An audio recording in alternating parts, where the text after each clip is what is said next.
그래서 37절까지 우리 천천히 한 목소리로 함께 읽도록 하겠습니다.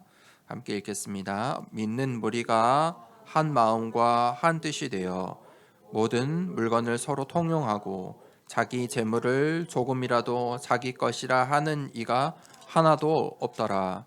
사도들이 큰 권능으로 주 예수의 부활을 증언하니 무리가 큰 은혜를 받아 그 중에 가난한 사람이 없으니 이는 밭과 집 있는 자든 팔아 그 판 것의 값을 가져다가 사도들의 발 앞에 두매 그들이 각 사람의 필요를 따라 나누어 줌이라. 그부로에게 난 레이족 사람이 있으니 이름은 요셉이라. 사도들이 일컬어 바나바라 번역하면 위로의 아들이라 하니 그가 밭이 있음에 팔아 그 값을 가지고 사도들의 발 앞에 두니라. 아멘. 오늘 추수감사주일로 함께 예배드립니다. 하나님의 크신 그 은혜를 받는 예배 시간 되길 축복합니다. 우리에게 새 절기의 축복을 주셨습니다. 그리고 그것을 기억하고 기념하라. 그래서 오늘날까지 그 새 절기를 지키고 있습니다. 하나님께서 새 절기를 지키라 하신 이유는 그 새 절기의 언약 속에 하나님께서 주신 축복이 있기 때문입니다. 그것을 놓치지 마라. 무슨 말입니까? 우리가 이 세상에 살면서 눈에 보이는 이 세상 나라에 잘못 그 각인에 속지 말라는 겁니다. 그 각인을 바꾸는 이 새 절기의 언약을 주셨습니다. 그래서 우리가 오늘 추수감사주일인데 이 새 절기의 언약을 다시 기억하고 지키고 그 언약을 하나님께서 우리에게 주신 축복을 회복하는 예배 시간 되길 원합니다. 첫 번째는 유월절입니다. 이 이스라엘 백성이 400년 동안 노예 생활을 하였습니다. 왜 노예 생활을 하였습니까? 언약을 놓쳤기 때문입니다. 그들이 재앙과 저주 가운데 평생의 노예 생활을 하였습니다. 우리의 자녀들이, 우리 부모님들은 다 그런 생각을 하잖아요. 우리의 자녀들이 나보다는 더 잘 살기 원하죠. 나처럼 살았으면 좋겠다 하시는 분들 있습니까? 나보다 더 잘 되길 원합니다. 그 어떤 사람도 우리의 자녀들이 나보다 더 잘 되길 원하지요. 그런데 나의 자녀들이 어쩔 수 없는 운명 가운데 노예가 될 수밖에 없는 것입니다. 이거는 우리가 어떻게 예상할 수도 없고 이해할 수도 없을 것입니다. 그게 400년의 노예 생활입니다. 내게 자녀를 낳아도 노예입니다. 그것이 운명이라는 것입니다. 세상 사람들이 아직도 그 운명 속에 살아갑니다. 그때 하나님께서 답을 주셨습니다. 그 답이라는 것이 무엇이냐면 피의 제사를 드리러 나가라.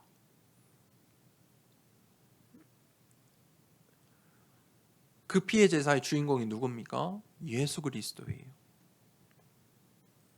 다른 방법이 없어요. 6월절 날 양의 피를 문설주에 바른 집은 그 저주가 넘어서는 것입니다. 그래서 6월절입니다. 다른 게 없어요. 다른 방법이 없어요. 그 저주를 피할 방법이 없어요. 그 죄와 저주의 운명을 바꿀 수 있는 다른 방법이 없다니까요. 유일한 길이에요. 양의 피를 바르는 것. 어떤 선택의 문제가 아니에요.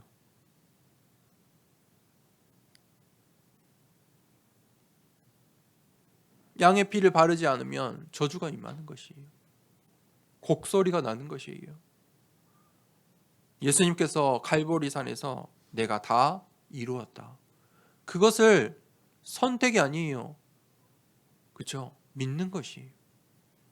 믿지 않으면 영원한 그 저주, 운명, 사주팔자 가운데 살 수밖에 없는 것이.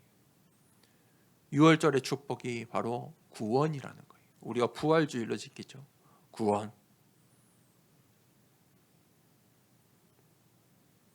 자, 두 번째는 오순절이에요. 이제 그 이스라엘 백성들이 광야로 피해 제사를 드리러 나아가요. 그 광야에서 하나님께서 이스라엘 백성에게 주신 것은 하나님의 나라를 설명하시는 거예요. 하나님 나라가 너희의 배경이야. 그런데 그 앞에 놓여 있는 문제, 홍해, 또 가나안 땅에 이미 살고 있는 12족속의 왕들, 여리고성, 그들은 그것을, 그 현실을 바라보고 예전 주인에게 예전에 애굽 사람 밑에 있을 때가 더 나은 것 아니냐, 불평불만하죠. 그런데 그게 실제도 아니에요. 하나님의 나라 어떻게 설명해 주셨어요? 낮에는 물기둥으로, 더우니까. 저녁에는 추울까 봐 불기둥으로. 아침에는 일용할 양식을 주셨어요. 사실 하나님께서 다 주셨어요. 그런데 그들은 미리 걱정해요. 저 땅을 우리가 어떻게 가느냐, 저 여리고성을 어떻게 넘어서느냐. 하나님께서는 그 광야에서 하나님의 나라를 이미 설명하셨어요. 보호자의 배경을 말씀하셨어요. 홍해를 가르시고 여리고성을 무너뜨리고 12족속 왕을 무너뜨려 주셨어요. 시공간을 초월해서 역사하신 거예요. 예수님께서 똑같이 감람산에서도 말씀하셨어요. 40일 동안. 왜 40일 동안 말씀하셨을까요? 각인시키는 거예요. 하나님의 나라. 이것을 보셔야 돼요. 우리 성도님들이 이것 보지 않으면 이 세상에서 불평, 불만 가운데 신앙생활 할 수밖에 없어요. 오지도 않는, 가보지도 못한 것을 불평, 불만하고 있는 거예요.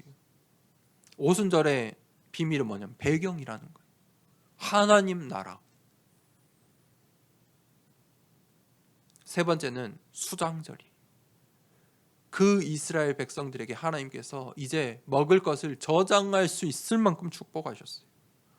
생각해 보세요. 노예였던 사람이에요. 노예가 소유물이 있습니까? 다 주인의 것인데요. 노예가 잘해도 노예가 가진 모든 것이 다 주인의 것이에요.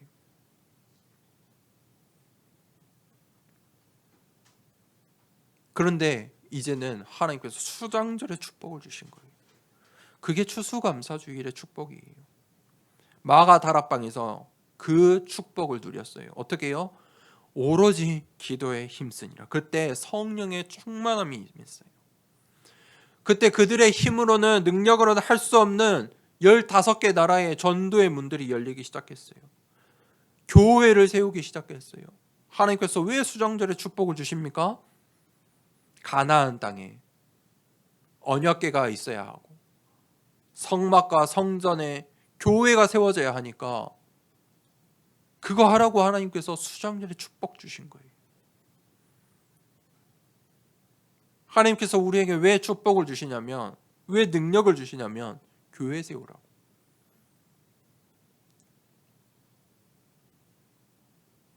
그게 수장절이에요. 수장절은 능력을 말해요. 오늘 추수감사주일은 하나님께서 내게 주신 축복들을 확인하는 거예요. 찾아내는 거예요. 자, 오늘 본론 말씀을 봅시다. 첫 번째 대지에 한 마음과 한 뜻이 되었다. 믿는 무리가 한 마음과 한 뜻이 되었다. 한 마음이라는 게 가능합니까?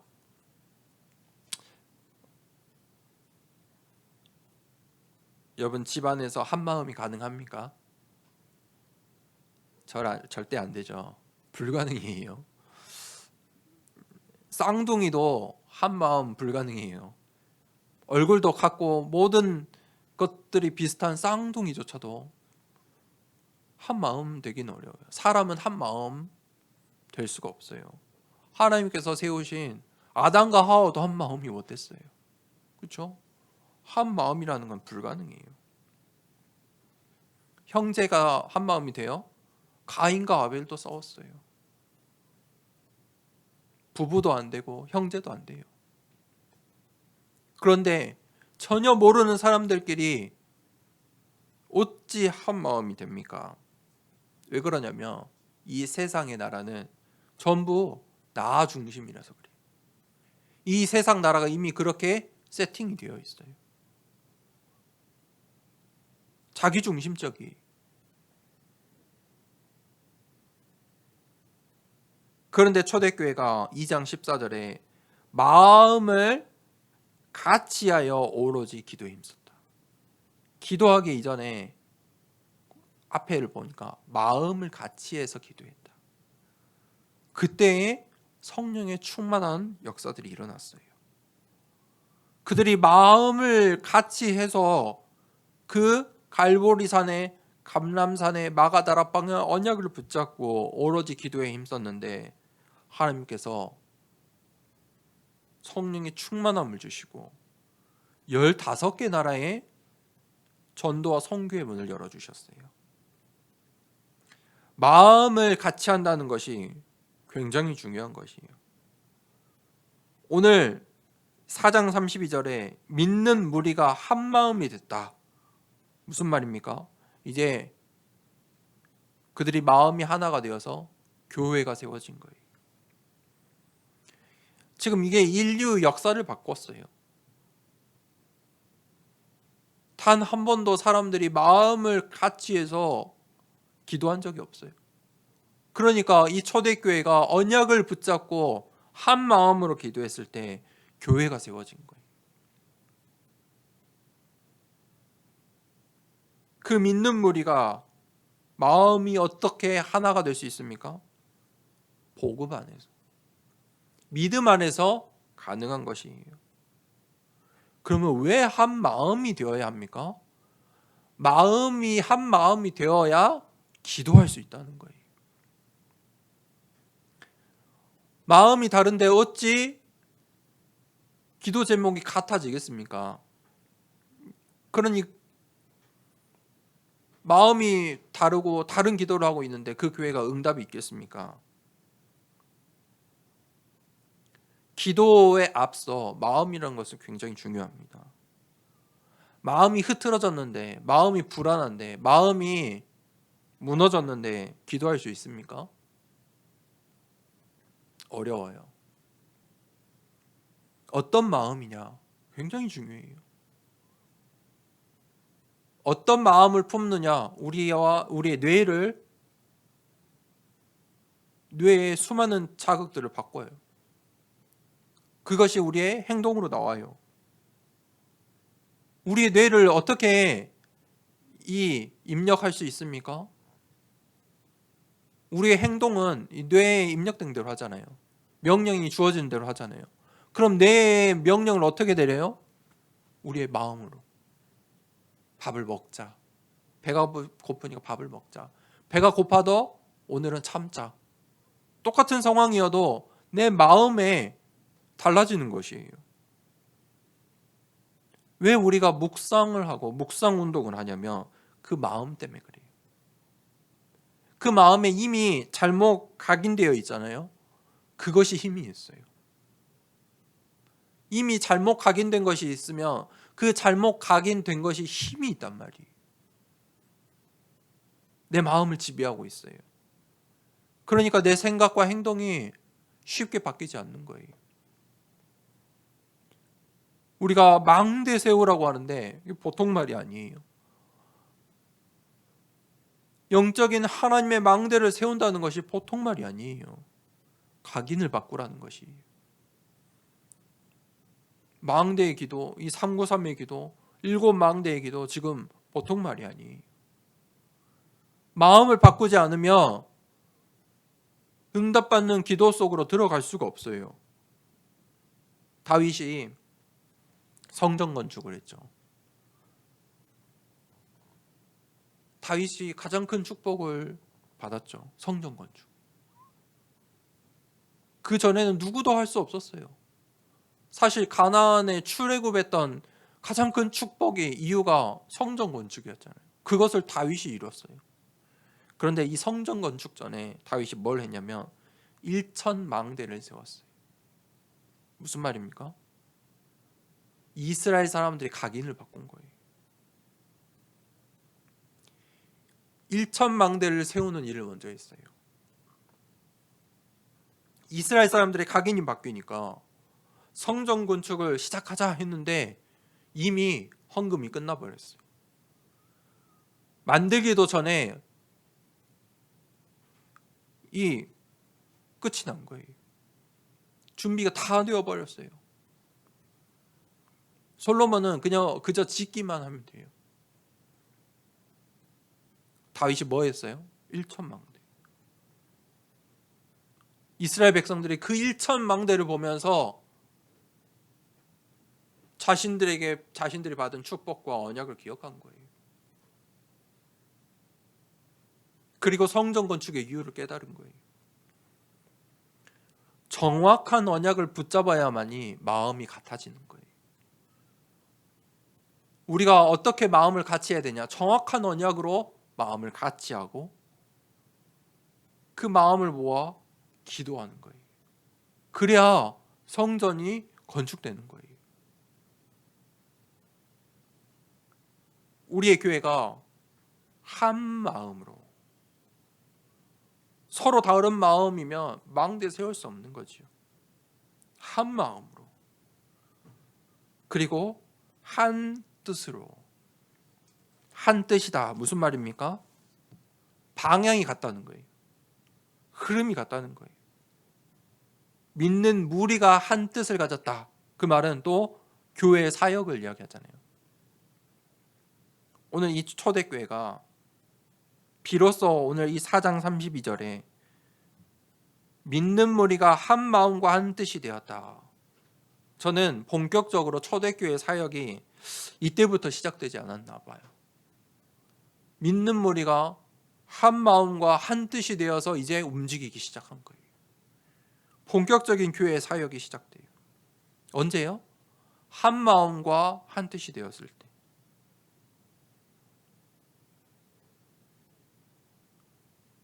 내가 속해 있는 우리의 교회가 어떤 방향으로 가느냐, 어떤 말씀 속에 있느냐, 내 인생이 그 안에 있기 때문에 굉장히 중요한 것이에요. 어떤 교회를 다니고 있느냐, 내가 어떤 교회 속에 중직자이냐, 내 인생이 받을 축복이 결정되는 것이잖아요.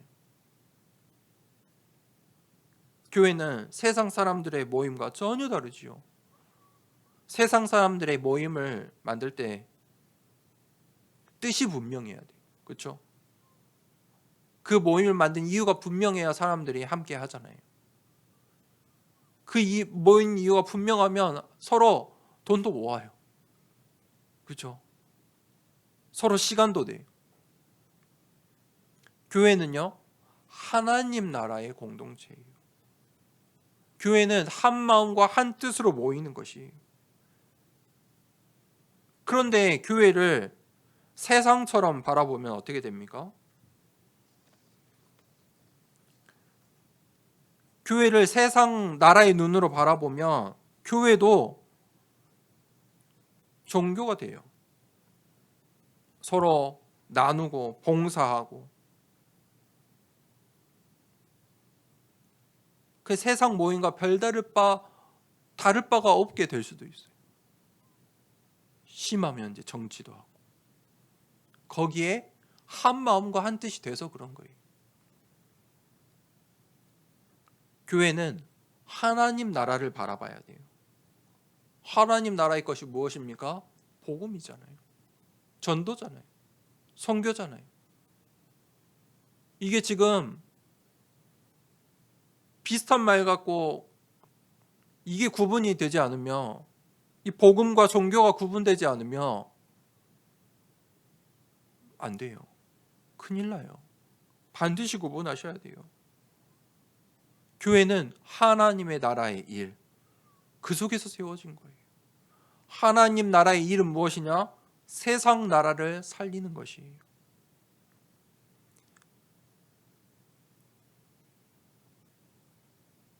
그래서 32절에 믿는 무리가 한 마음과 한 뜻이 되어 어떻게 됐습니까? 모든 물건을 서로 통용하고 자기 재물을 조금이라도 자기 것이라 하는 이가 하나도 없더라. 그들의 경제관도 바뀌었어요. 어떻게 해요? 하나님 나라로 완전히 각인된 거예요. 내 것이 아니야. 하나님이 주신 것이야.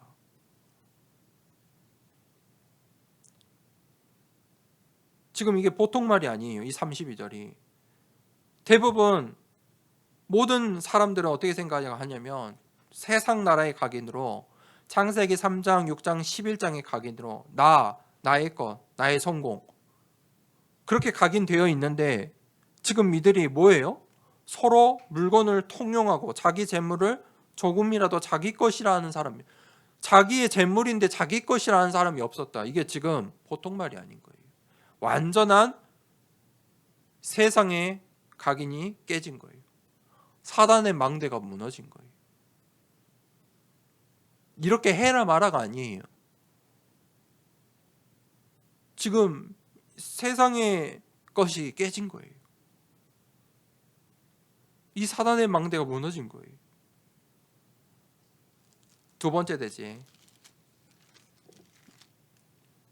33절에 보니까 사도들이 큰 권능으로 주 예수의 부활을 증언하니 무리가 큰 은혜를 받아 그 중에 가난한 사람이 없으니 이는 밭과 집 있는 자는 팔아 그 판 것의 값을 가져다가 사도들의 발 앞에 두매 그들이 각 사람의 필요를 따라 나누어 줌이라.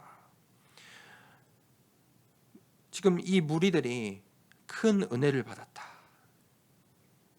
사도들이 뭐 했어요? 큰 권능으로 주 예수의 부활을 증언했다. 복음을 전달하기 시작했어요.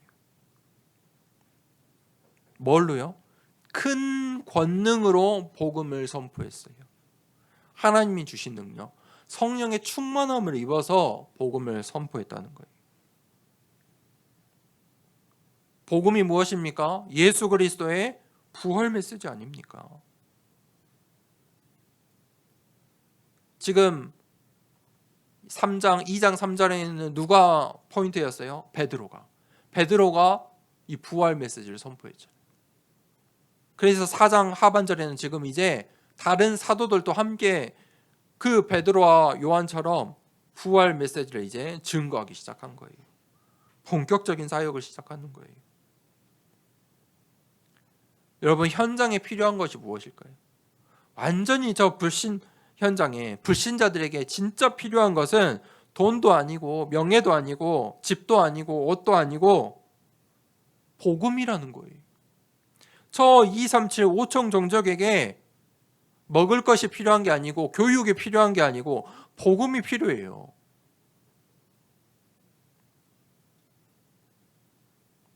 우리 교회에 연약한 성도들, 상처받은 성도들, 아픈 자들, 그들에게 뭐가 필요하냐면 나의 것이 필요한 게 아니라니까요. 나의 지혜가, 나의 지식이, 나의 재물이 필요한 것이 아니고 복음이 필요해요. 그 복음에 무리가 큰 은혜를 받았다. 무슨 말입니까? 각인이 바뀐 거예요. 평생 이 세상의 것으로 각인되어 있는데 복음을 듣고 완전히 그 각인이 바뀌기 시작한 거예요. 이 세상에 이 사단의 망대를 어떻게 무너뜨릴 수 있습니까? 오직 이 복음으로만, 이 부활 메시지로만 바꿀 수 있어요. 이 초대교회가 완전히 정확한 언약을 붙잡았어요. 사도행전 1장 1절에 그리스도의 언약을 붙잡았어요. 1장 3절에 하나님의 나라를 붙잡았어요. 1장 8절에 완전한 이제 이 성령의 충만함을 입어서 인생의 그 뜻을 바꾼 거예요. 땅끝까지 증인이 되리라. 그들이 이제 이 언약을 붙잡고 함께 모여서 마음을 같이 하고 뜻을 같이 해서 기도하기 시작했는데 전도의 문들이 열리기 시작했어요. 다른 말로 하나님 나라의 일들이 시작됐단 말이에요. 우리의 인생이 복음으로 시작됐어요. 맞습니까? 내 인생은 복음 받을 때부터 시작이에요. 그럼 내 인생의 결론은 무엇입니까? 끝은 어디입니까? 복음으로 끝이 나는 거예요. 복음으로 결론이 나는 것이에요. 그런데 34절에 이 지금 초대교회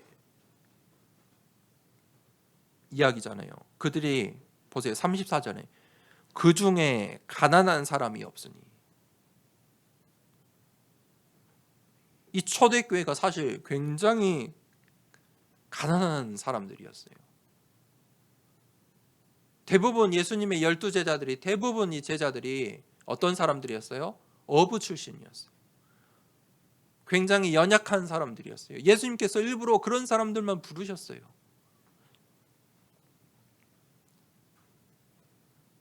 초대교회가 핍박받았어요. 뭐라고요? 이단이라고. 이스라엘 공의회, 이스라엘의 정치인들이, 경제인들이 모아서 베드로와 요한을 핍박했잖아요. 그런데 오늘 성경은 가난한 사람이 없었다. 이 마가다락방이 뭐예요? 그들이 성령에 충만했을 때 베드로와 요한의 그 캠프의 현장에 3,000제자, 5,000제자가 일어났어요. 초대교회가 경제 축복을 받은 거예요. 교회 안에 가난한 사람이 없었다. 보통 말이 아니에요. 여러분, 추수감사주일인데 세절기의 축복은 이런 것이에요. 우리의 수준을 뛰어넘는 것이에요. 초대교회의 수준을 뛰어넘는 거예요. 그 어부잡이했던 예수님을 배신했던 베드로의 수준을 뛰어넘는 것이에요.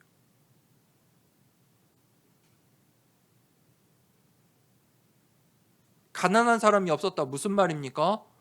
모든 사람들이 헌금할 수 있을 만큼 축복을 받았다는 거예요. 헌금을 한다는 것은요, 헌금할 수 있는 축복을 받은 거예요. 내가 헌금할 수 없는 형편이면 못 하잖아요.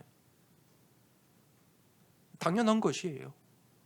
헌금할 수 있을 만큼 축복을 받았기 때문에 내가 헌금을 드리는 것이에요.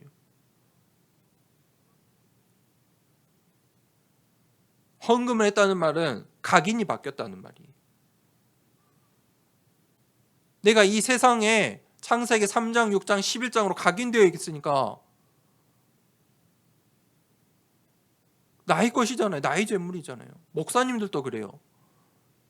이 각인이 바뀌지 않으니까 자기 이미지를 위해서 헌금 설교 안 해요. 11조도 하지 말라고 해요. 어떤 목사님들은. 말도 안 되는 소리를 해요. 성도들을 죽이는 거예요. 자기 자녀들에게 지금 교회라는 것을 어떻게 알려주는 거예요? 완전히 세상 나라의 수준으로 알려주는 거예요. 각인이 안 바뀌어서 그래요. 목사님들조차도 그 각인이 안 바뀐 거예요. 내 것이 아닌데, 하나님의 것인데, 하나님의 것을 드리는 것이 헌금 아니에요. 맞죠? 헌금할 수 있을 만큼 축복을 받아야 헌금하는 것이. 그걸 두고 기도하세요.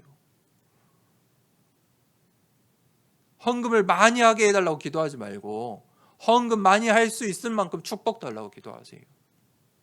맞잖아요.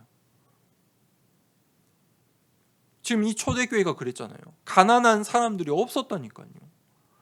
이는 밭과 집 있는 자는 팔아 그 판 것의 값을 가져다가 사도들의 발 앞에 두매 그들이 각 사람의 필요를 따라 나누어 줍니다. 축복받은 사람들이 이제 헌금하기 시작하니까 그들이 이제 사도들이 나눠준 거예요. 어려운 성도들에게 나눠주니까 가난한 사람이 이제 없어진 거예요. 무슨 말입니까? 그 전까지는 오늘 굉장히 터닝 포인트예요. 그 전까지는 헌금에 대한 이야기가 없잖아요. 그렇죠? 초대교회 이제 이 교회가 교회로서 본격적인 사역이 시작되는 거예요. 사도들이 복음을 전파하기 시작했고 성도들은 헌금하기 시작한 거예요. 헌금이라는 것은 믿음이에요. 그렇죠? 헌금이 그릇이고 수준인 거예요. 모든 만물이 하나님께서 낳고 하나님께 돌아감을 완전히 믿는 거예요. 주신 이도 하나님이시고요. 거두어 가신 이도 하나님이세요. 자, 오늘 이 헌금을 시작했다는 것은 이 초대교회가 본격적으로 교회의 이 세 가지들의 사역을 시작한다는 것을 보여줘요. 사도들의 각 필요를 따라 이제 사도들이 움직이기 시작했잖아요. 35절에 사도들이 어떻게 했어요? 각 사람의 필요를 따라 나누어 주었다. 이제 사도들이 사역을 하기 시작한 거예요. 나중에 이제 6장에 가면 나와요. 이 사역이 커지니까 중직자를 세우는 장면이 나오거든요. 결국 이 헌금이 교회의 사역의 시작인 거예요. 교회가 세워지는 시작인 거예요. 그러면 그 헌금은 지금 이들의 집과 밭은 이 재물은 어디에서 나와요? 현장에서 나오잖아요. 이 초대교회 성도들이 현장에서 응답을 받기 시작한 거예요. 그래서 우리의 현장이 곧 선교지인 거예요. 오늘 말씀을 듣는 모든 성도들이 교회 세우고 후대 살리고 237 살릴 만큼의 경제 축복받길 축복합니다. 그러면 헌금할 수밖에 없는 거예요. 헌금을 할 수밖에 없는 중직자 되길 축복합니다. 세 번째 대지에 위로의 아들 바나바. 그러면서 36절, 37절에 새로운 인물이 나와요. 그브로에서 난 레위족 사람인데 요셉이에요. 이름이. 그런데 사도들은 그를 바나바라 불렀어요. 그 바나바의 뜻은 위로의 아들이다. 원래 이름은 요셉이에요. 그런데 바나바라 불렀어요. 중요한 사역자라는 것이죠. 위로의 아들. 위로했던 사역자다. 위로하는 위로의 사역자. 이 초대교회에 위로의 사역자 바나바가 나와요. 자, 이제 제자들이 등장하기 시작하죠. 이 바나바가 교회에 셋들의 언약을 붙잡은 거예요. 병든 자들에게 필요한 것은 무엇이에요? 위로잖아요. 이방인들에게 필요한 것이 무엇입니까? 타향살이하는 이방인들에게 필요한 것은 위로잖아요. 후대들에게 필요한 것이 무엇입니까? 위로예요. 바나바가 지금 언약을 잘 붙잡았어요. 위로의 사역자다. 그 바나바의 사역을 하나님이 기뻐하시고 사도들도 높이 평가하는 거예요. 하나님이 원하시는 일을 하고 있는 거예요. 이 바나바의 등장은 굉장히 중요해요. 이 초대교회의 사역이 처음에는 베드로 중심으로 진행됐어요. 그러다가 이 바나바가 나오면서 이제 점차 이 바나바에게 중요한 하나님의 일들이 바나바를 통해 일어나요. 그리고 바나바를 통해서 누가 나와요? 바울이 나와요. 중요한 점은 이 초대교회에 이런 제자들, 사역자들이 이제 세워지고 있다는 사실이에요. 오늘 사도들이 바나바라고 부른 것은 요셉을 바나바로 불렀죠. 이 요셉이 바나바가 된 것은 이제 그를 사역자로 세운 거예요. 임명한 거예요. 너는 바나바야. 위로의 사역자야. 사도들이 그렇게 불렀어요. 그런 사역자로 제자로 세운 것이죠. 그런데 그 바나바가 그가 밭이 있음에 팔아 그 값을 가지고 사도들의 발 앞에 두니라. 이 바나바가 자신의 밭을 팔아서 헌금한 거예요. 무슨 말입니까? 바나바가 받은 경제 축복이에요. 이게 성경에 간단히 나왔지만 바나바가 이 밭이 전 재산은 아니었던 것 같아요. 그쵸? 밭만 갖고 있는 사람은 없잖아요. 집도 있을 것이고 자신의 생업에 터가 있었겠죠. 여튼 우리가 잘 알 수는 없지만 바나바가 그러한 경제 축복을 받았다. 사역자로서의 축복을 받은 것이, 그가 헌금할 수 있는 만큼 수준이 된 것이, 그리고 사도들에게 발 앞에 두니라. 교회에 완전히 올인한 것이죠. 왜 하나님께서 지금 이 4장 하반절에 이 경제에 대해서, 이 헌금에 대해서 기록해 두셨을까? 생각해 보세요. 초대교회가 이 사도들의 수준에 있었다면, 사도들은 어떤 사람들이었다고요? 어부 출신이에요. 그래서 우리가 봤잖아요. 이방인의 이 흩어진 유대인들이 오순절날 모였는데, 이 사도들이, 이 120명의 모인 사람들이 자기 15개 나라의 방언으로 방언을 할 때 뭐라고 했어요? 너네는 갈릴리 사람 아니냐, 촌 사람들 아니냐, 어떻게 내 나라의 말을 할 수 있느냐, 그 수준이 아니지 않느냐. 그 120명의 수준으로는 마게도냐와 로마를 살릴 수가 없어요. 초대교회가 가난 속에 있었다면, 그저 그 가난의 그 사도들의 수준 속에 있었다면 마게도냐와 로마를 살릴 수가 없다니까요. 그러니까 지금 바나바 같은 사람들이 나오는 거예요. 그걸로는 안 되니까 바나바 같은 제자들이 일어나는 거예요. 바나바는 어떤 사람입니까? 전도와 선교의 그 경제를 미리 본 자예요. 나중에 이제 바울이 등장할 텐데, 이 초대교회가 바울이 이제 회심을 해서 왔는데 바울을 어떻게 했냐면 무서워했어요. 바울이 어찌나 이 초대교회인들을 잡아다가 괴롭혔는지 초대교회가 바울을 거부했어요. 바울이 예수님을 만났는데도 거부했다니까. 무섭고 두려우니까. 그때 바울을 받아준 사람이 누구예요? 바나바예요. 바나바가 이 바울이 안디옥 교회에서 훈련을 받고 사역할 수 있도록 도왔어요. 이 바나바가 바울을 교회사에 처음으로 바울을 선교사로 파송했어요. 어떤 선교사요? 이방인의 선교사요. 바울이 그 언약을 붙잡은 것도 놀라운 일이지만 바나바가 그 언약을 보고 붙잡은 거예요. 그리고 그 바울이 전도 여행을 이제 시작하는데 함께 했던 사람이 누구예요? 바나바예요. 바울의 최초 동역자예요. 그런데 바나바는 늘 제자를 세웠어요. 바울을 세우고요, 마가를 세우고.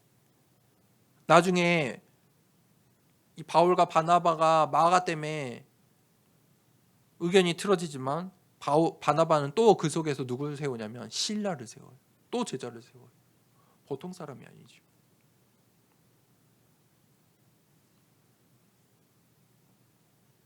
그것이 초대교회의 본격적인 시작이에요. 결론입니다. 하나님께서 우리에게 주신 가장 큰 축복은 구원이라는 거예요. 우리가 그것을 24 하셔야 돼요. 복음이요, 교회에 예배 드릴 때만 있는 것이 아니에요. 나의 복음이에요. 오늘 이 초대교회가 누렸던 이 복음이 나의 복음이에요. 바나바의 복음이 아니고 나의 복음이에요.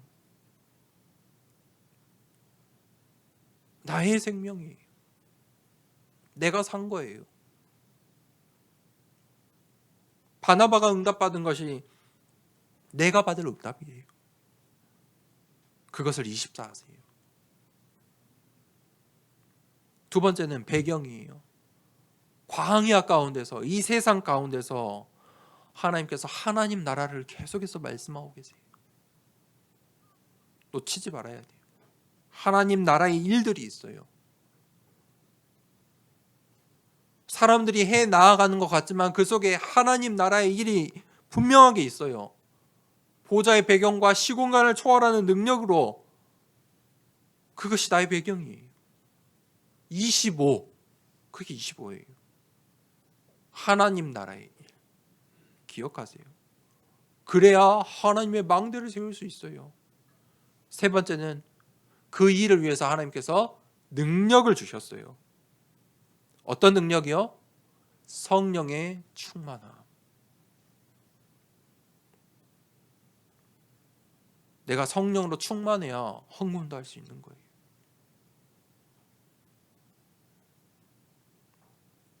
성령으로 충만할 때 교회가 세워졌어요. 성령으로 충만할 때 전도와 선교의 문들이 열렸어요. 그게 영원이라는 거예요. 그러한 망대를 세우는 우리 더사랑교회 모든 중직자들 렘넌트 되길 축복합니다. 오늘 바나바가 그 선교의 문을 열었어요. 바나바가 초대교회의 수준을 확 바꿔버렸어요. 그렇죠? 그 인물이 오늘 나왔어요. 그 바나바가 했던 사역이 뭐예요? 위로 사역자예요. 치유 사역자예요. 오늘 이 초대교회가, 그 무리가 큰 은혜를 받았다. 그래서 교회가 본격적으로 사역이 시작되는 거예요. 어디서부터요? 은혜를 받을 때부터. 복음의 이 사도들의 그 부활 메시지를 붙잡고 큰 은혜를 받아 그들이, 그러니까 그 헌금을 시작하니까 교회 안에 가난한 사람이 없었다. 그 속에서 누가 나와요? 오늘 바나바라는 사역자가 나오는 거예요. 자, 오늘 큰 은혜를 받는 우리 더사랑교회 모든 성도님 되길 축복합니다.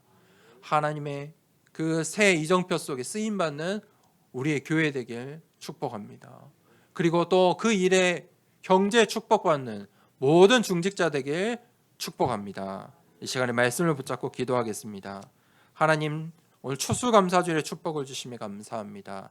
오늘 초대교회가 받았던 그 한 마음과 한 뜻의 언약을 붙잡고 정말 하나님 이 현장 살릴, 광주를 살릴, 237을 살릴, 우리에게 맡기신 선교지를 살릴 만한 경제 축복, 중직자, 바나바의 사역자의 축복 나에게 허락해달라고 말씀을 붙잡고 함께 기도하겠습니다. 하나님 아버지 감사합니다.